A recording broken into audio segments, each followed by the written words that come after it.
ఇంత మధ్యరాత్రిలో నేను వీడియో చేస్తున్నానండి. చేస్తున్నాను అంటే మీరు అనుకుంటారు ఇవి ఫ్యాక్ట్ కాదని అనుకుంటారు. ఏదో తను క్రియేట్ చేసి చెప్తుందని మాత్రం అనుకోకండి. ఇట్ ఈస్ ఫ్యాక్ట్ అండి. These are the real stories. Whatever the stories I'm saying it is real. ఒక ఒక అమ్మాయిదేనండి ఇది జీవితం. నేను దాన్ని ప్రాక్టికల్గా దగ్గర నుంచి చూశాను. ఆ అమ్మాయి ఏంటంటే తనకు చాలా కొన్ని ఒపీనియన్స్ ఉండే, అంటే ఒక లైఫ్లో ఒక స్టేజ్లో సెటిల్ కావాలని. కానీ అంటే ఒక అమ్మాయికి ఒక ఏజ్ అయితే ఇలా ప్రాబ్లమ్స్ వస్తాయి అని కాదు. అంటే ఒక మంచి వేలో సెటిల్ కావాలి, మంచి జాబ్ చేసుకోవాలి, మంచి సంబంధం మ్యారేజ్ చేసుకోవాలి, పేరెంట్స్కి బర్డెన్ కావద్దని ఒక మంచి ఒపీనియన్తో ఉండే అండి ఆ అమ్మాయి. అలాంటి అమ్మాయి మొత్తం ఫ్లాప్ అయిపోయింది, అట్టర్ ఫ్లాప్ అయిపోయిందండి తన లైఫ్లో. అది అబద్ధమా నిజమా అని అనుకోవద్దు. It's true, it's 100% true. ఎందుకో తెలుసా, తను ఎలాంటి డిసిషన్ తీసుకుంది అంటే she did a big mistake in selecting the husband. ఎందుకంటే తను ఏం ఆలోచించింది అంటే పేరెంట్స్కి బర్డెన్ కావద్దు అనుకుంది. అంతేకాదు, ఒక లైఫ్లో దెబ్బతిన్నారు అంటే భార్యను అర్థం చేసుకుంటారు, తనకు సపోర్టింగ్గా ఉంటారు, చాలా లవింగ్లో ఉంటారు అని అనుకొని చాలా పెద్ద రాంగ్ డిసిషన్ తీసుకుందండి. అది రాంగా కాదా అని నేను అనుకోదు. It's true, it is really wrong అండి. తను తీసుకుంది చాలా రాంగ్ డిసిషన్. ఎందుకో తెలుసా, చాలా వరకు తను పోనీ కొంతమందికి జెంట్స్కి ఏంటంటే బయటికి వెళ్ళడం ఇష్టం ఉండదేమో, బయట ఎంజాయ్ చేయడం ఇష్టం ఉండదేమో, కాకపోతే అడ్జస్ట్ కావచ్చు అలాంటి వాటికి. కానీ భార్యని ఒక్కదాన్ని ఇంట్లో ఉంచి వాళ్ళ పేరెంట్స్ తోటి తన పిల్లల్ని తీసుకెళ్ళి అక్కడ ఉంటే ఆ వ్యక్తిని ఏమంటారో మీరే చెప్పండి. How she hurts herself, ఎలా హర్ట్ అవుతుందో ఒక్కసారి ఆలోచించండి. మీరు ఎక్కడైనా విన్నారా? అమ్మాయి హస్బెండ్ని విడిచిపెట్టి తల్లిగారింటికి వెళ్ళంగా మ్యాక్సిమం మీరు ఉండొచ్చు. కానీ అమ్మాయిని ఒంటరిగా ఇంట్లో ఉంచి పిల్లల్ని తీసుకెళ్ళి తను వెళ్ళడం, తనను ఒంటరిగా ఉంచడం, బ్యాచులర్ లైఫ్ అంటారేమో దీన్ని. Guess it. చూడండి ఎంత ఎంత జోవల్గా ఉంది కదా ఇది. I should laugh on this or I should feel sad on this, I don't know. ఇంకోటండి, లైఫ్ అంటే ఇంతేనండి, వైఫ్ అంటే ఇంతేనా? లైఫ్ అంటే ఇంతేనా, వైఫ్ అంటే ఇంతేనా? మీరు వైఫ్ని అర్థం చేసుకుంది ఇంతేనా?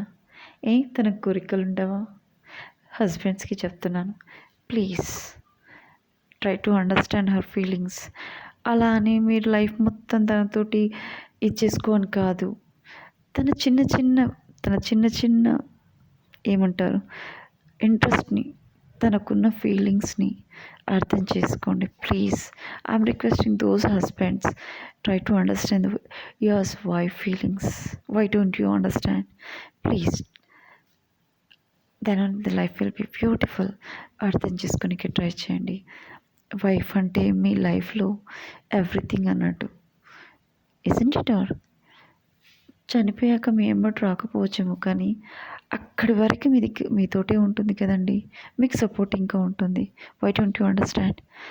చూడండి, మీరు మీ ఎంజాయ్మెంట్ గురించి ఆలోచిస్తారు, వైఫ్స్ మీ ఎంజాయ్మెంట్ గురించి ఆలోచిస్తుంది, మీ పిల్లల ఎంజాయ్మెంట్ గురించి ఆలోచిస్తుంది. ఎందుకండి వాళ్ళ లైఫ్ తోటి మీరు ఆడుకోవాలనుకుంటారు, వాళ్ళ లైఫ్ స్పాయిల్ చేయాలనుకుంటారు, వాళ్ళని ఒక బ్లాక్లో పెట్టాలనుకుంటారు. ఏంటండి ఇది? ఎక్కడ న్యాయం? అలా అని మీ పేరెంట్స్కి దూరం ఉండాలని నేను అనట్లేదండి. మీ పేరెంట్స్ని వాళ్ళు ఏజ్డ్ అని చెప్పేసి మీరు మీ భార్యకి దూరం అవుతున్నారేమో అనిపిస్తుంది. మీ బిహేవియర్, మీ యాటిట్యూడ్, మీరు నిజం చెప్తున్నారా, అబద్ధం చెప్తున్నారా? She's having a big question in her brain. Why don't you understand? You can't understand her feelings. Then why you married? Already you failed one time. Then why you married again? What is the use? Isn't it? Please try to understand your wife feelings. అంటే పడుకుంటేనేనా? అదేనా వైఫ్లో bed share చేసుకోవడమేనా? భార్యని అర్థం చేసుకునే ఆలోచన మీకు లేదా? ఒక life separate life ఇస్తున్నాము, లగ్జరియస్ లైఫ్ ఇస్తున్నాము, ఎందుకు అలా అనుకుంటారు? కొంతమంది ఆడవాళ్ళు అలా థింక్ చేయరండి. They won't go for luxurious life. తన హస్బెండ్ సెక్యూరిటీ గురించి ఆలోచిస్తారండి. ఫ్యూచర్లో తను చేయలేని పరిస్థితిలో ఉంటే హౌస్ ఉండాలని ఆలోచిస్తారు. అంతేగాని ఎవరికో గొప్పగా చూయించుకోవడానికి కాదండి. తన పిల్లలు తన ఓన్ హౌస్లో పెరగాలనే ఆలోచనతో కూడా ఉంటారు. అంతేకాని నాకు ఇల్లు ఉంటే గొప్ప, నాకు కిరీటం వస్తుందని కాదండి. మీరు మీ వైఫ్ని ఎక్కడ అర్థం చేసుకోవాలి అంటే, she is not looking for luxurious life. తను మిమ్మల్ని గోల్డ్, అదర్ ఐటమ్స్, పట్టు చీరలు, లగ్జరియస్గా కారు, బంగ్లాలు, properties, she is not asking that. Isn't it? అక్కడే గుర్తుపట్టాలి ఆ అమ్మాయి ఏంటి అనేది. When you are going to understand your wife, sure I'm saying true. It is fact which has happened in one woman life. Based on that, I'm saying these words to every husband. Please, మీరు భార్యను బాధ పెట్టడం it's not fair. అది భార్య మిమ్మల్ని బాధ పెడితే how you will feel? అయిపోయిందా? బాధ పెట్టిందని చెప్పేసి వదిలేసి ఇంకో అమ్మాయిని చేసుకున్నారు అనుకోండి, అక్కడ మీరు ఉంటారా? మీకు ఇదే హ్యాబిటేట్ అవుతుంది. You will leave that women also. Again you will go to the another women. మీ లైఫ్కి అర్థం ఉందా అసలు? No meaning at all. No meaning at all. Isn't it? ఎక్కడుందండి? మీలో డెవలప్మెంట్ ఉందా? ఫస్ట్ ఆఫ్ ఆల్ కాన్స్టెంట్ లేరు మీరు. You are not at all constant. How you are hurting. ఒక అమ్మాయి పోనీయండి, ఫర్ ఎగ్జాంపుల్ మీరు ఒక మ్యారేజ్ చేసుకున్నారు, రైట్? ఆ అమ్మాయి వేరే అబ్బాయితో ఎఫర్ట్స్ పెట్టుకుందనుకోండి, మీరు ఎలా హర్ట్ అవుతారు? Come on tell me, how you will feel? ఎలా ఉంటుంది మీకు ఆ దెబ్బ? అవునా? మీరు ఎంత గుండె పగిలినట్టు కదా. అదే మీరు చేస్తే అమ్మాయికి కాదనుకుంటున్నారా? అదే మీ వైఫ్ కాదనుకుంటున్నారా? అవుతుందండి, డెఫినెట్గా అవుతుంది. ఒకరిని చీట్ చేసి ఇంకోళ్ళని చేసుకుంటున్నాము, అక్కడ లైఫ్ చాలా హ్యాపీగా ఉంది అనుకోవడం చాలా బేకారండి. మీరు అక్కడ కూడా ఉండలేరు, నో డౌట్స్, ఐఎమ్ షూర్. ఎందుకంటే అక్కడే ఉండలేని వారు ఇక్కడే ఉంటారు.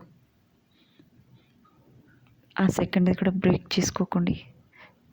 ఆ అమ్మాయిలో మీరు మీ గురించి బ్యాడ్గా అనుకునేలా చేయకండి. Whatever the age will be, try to understand her feelings. తన ఒపీనియన్స్ అర్థం చేసుకొని ట్రై చేయండి. ఆ అమ్మాయి అలా అనదు, మిమ్మల్ని ఇక్కడికి వెళ్ళొద్దని కండిషన్స్ పెట్టట్లేదు. She's asking you to spend when you are getting holidays, isn't it? అవునా? అవునండి, మీరు వర్కింగ్ డేస్లో హాలిడే తీసుకుంది ఎవరికి తెలుసండి? ఆఫీస్కి పోతున్నాం అనుకొని అక్కడ మీ పేరెంట్స్ తోటి స్పెండ్ చేయొచ్చు. అవునా కదా? అవునా కదా? అంతే కదండి. భార్య మనసుని బాధ పెట్టడం it's not good, it's not fair also. ఇది చెప్పాలనుకుంటున్నానండి. ఇంకొకటి రియల్ స్టోరీ చెప్తానండి, అసలు మీరు షాక్ అయిపోతారు. నెక్స్ట్ ఎపిసోడ్లో చెప్తాను. బాయ్.